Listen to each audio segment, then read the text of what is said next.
আর এবার অত্যন্ত গুরুত্বপূর্ণ সেই খবরে আবারও নজর রাখি। লোকসভায় বাদল অধিবেশনে সাসপেন্ড হলেন কল্যাণ বন্দ্যোপাধ্যায়। সাংসদ কল্যাণ বন্দ্যোপাধ্যায় পুরো বাদল অধিবেশনের জন্য সাসপেন্ড হয়েছেন।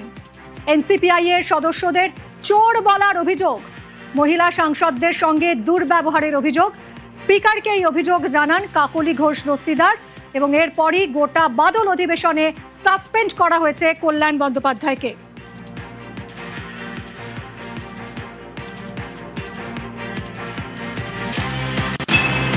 श्री कल्याण बनर्जी का इस सभा के सदस्य का सत्र की शेष अवधि के लिए सभा की सेवा में निलंबित किया जाए। जो सदस्य इसके पक्ष में है वो हाँ कहें, जो सदस्य इसके विरोध में है वो ना कहें। मेरे विचार में निर्णय हाँ वालों के पक्ष में हुआ, हाँ वालों के पक्ष में हुआ, प्रस्ताव स्वीकृत हुआ। আর এই নিয়েই কথা বলবো আমার সহকর্মী আবিরের সঙ্গে। আবির, একদিকে দলের অন্দরে নেত্রীর সঙ্গে বাদানুবাদে জড়িয়ে পড়া, আর অন্যদিকে আজই অধিবেশন থেকে সাসপেন্ড, কতটা চাপ বাড়লো কল্যাণের উপর? তবে ভীষণ রকম ভাবেই তার উপর চাপ বৃদ্ধি পেরেছে। তবে শুধু এই চাপ বৃদ্ধির বিষয়টা একা ব্যক্তি কল্যাণের ক্ষেত্রে না, তার দল তৃণমূল কংগ্রেসের ক্ষেত্রে চাপ তৈরি হবে। তার কারণ হচ্ছে তৃণমূল কংগ্রেসের যারা একাধিক সাংসদরা রয়েছে তারা ইতিমধ্যেই তারা এনসিপিআই এর সঙ্গে হাত মিশিয়ে দিয়েছে এবং চলতি অধিবেশন অত্যন্ত গুরুত্বপূর্ণ। সেখানে কোনো কারণে সংখ্যার দরকার পড়লে, তার কারণ তৃণমূল কংগ্রেসের তরফ থেকে তারা বলা হচ্ছে যে তারা আইএনপিআই এর জোটের মধ্যে রয়েছে, তাহলে জোটেরও যদি কোনো ক্ষেত্রে সংখ্যার দরকার পড়ে সেক্ষেত্রে তৃণমূল কংগ্রেসের সাংসদ তিনি সাসপেন্ড হয়ে যাওয়ার পর তিনি কোনো ভোটাভুটি প্রক্রিয়ার মধ্যে অংশগ্রহণ করতে পারবেন না। দ্বিতীয়ত হচ্ছে তিনি যে ধরনের শব্দবন্ধ ব্যবহার করেছেন তাতে মহিলা সাংসদরা বলছেন যে দীর্ঘদিন ধরে তিনি এই ধরনের শব্দ ব্যবহার করেন, মহিলাদেরকে অসম্মান করেন এবং অসংসদীয় শব্দ ব্যবহার করেন। এটা নতুন কোনো ঘটনা নয়। কিন্তু তাদের বক্তব্যের আগে স্পিকারের কাছে বিভিন্ন সময় দায়ের করা হয়েছিল কিন্তু কোনো ব্যবস্থা গ্রহণ করা হয়নি। এখন ব্যাপার যে তার থেকে কোনো ব্যবস্থা গ্রহণ করা হলো একটা বর্তমান অবস্থাতে দাঁড়িয়ে। ফলে এক্ষেত্রে দাঁড়িয়ে তার বিরুদ্ধে অসৌজন্যমূলক আচরণের অভিযোগ এসেছিল, তা নিয়ে রাজ্যতে তৃণমূল কংগ্রেসের দিকে অভিযোগের আমল হয়েছে। ফলে সব দিক থেকে দেখতে গেলে কল্যাণ বন্দ্যোপাধ্যায় যথেষ্ট চাপের মধ্যে তাদের গোটা ঘটনা চলছে। এবং একই সঙ্গে আবির, তৃণমূলের উপরেও কি নিশ্চিতভাবে চাপ বাড়লো না? কারণ 20 জন সাংসদ ইতিমধ্যেই দল ছেড়ে এনসিপিআই এ যোগ দিয়েছেন। এখন গুটি কয় সাংসদ রয়েছেন তৃণমূল এবং তার মধ্যে এই কল্যাণ ব্যানার্জির সাসপেন্ড হয়ে যাওয়া, এটা কতটা বড় ধাক্কা তৃণমূলের? অবশ্যই বড় ধাক্কা। আমি তোমাকে শুরুতেই যেটা বলছিলাম, রিভিউট করা বলছি আইএনপিআই এর ডিপার্টমেন্টে রয়েছে। কোনো কারণে কোনো কারণে সংখ্যা পরীক্ষা করলে সেই সংখ্যাটা থাকবে না। তৃণমূল কংগ্রেসে এই মুহূর্তে সদস্য সংখ্যা এমনি কমে গেছে, কারণ এতগুলো সাংসদ তারা চলে গেছেন এনসিপিআই। ফলে বর্তমান অবস্থার মধ্যে দাঁড়িয়ে। ধন্যবাদ তোমায়।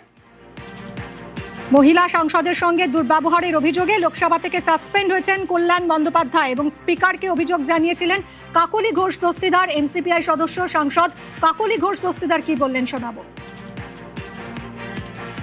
মহিলাদেরকে কখনো সদনের ভিতরে কখনো পার্লামেন্টের বাইরে অসম্মান করেন, গালিগালাজ করেন। আজকেও তার অন্যথা হয়নি।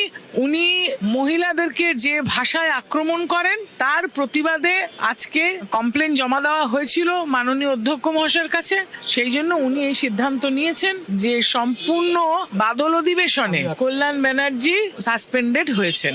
কেননা মিতালি বাগ আমাদের যে সাংসদ রয়েছেন তাকে অত্যন্ত খারাপ ভাষায় উনি গালি দিয়েছেন এবং উনি মহিলাদেরকে গালি দেন। ওনার অভ্যাস নারী বিদ্বেষী মানুষ। সংসদীয় রীতি সেটা তো মানতে হবে। উনি না মেনে যদি সবকিছুকে চ্যালেঞ্জ করতে চান সেটা তো ওনার অসৌজন্য। কথা বলবো, আমাদের আরো এক প্রতিনিধি রয়েছেন এই মুহূর্তে দিল্লি থেকে, পায়েল মেহতা।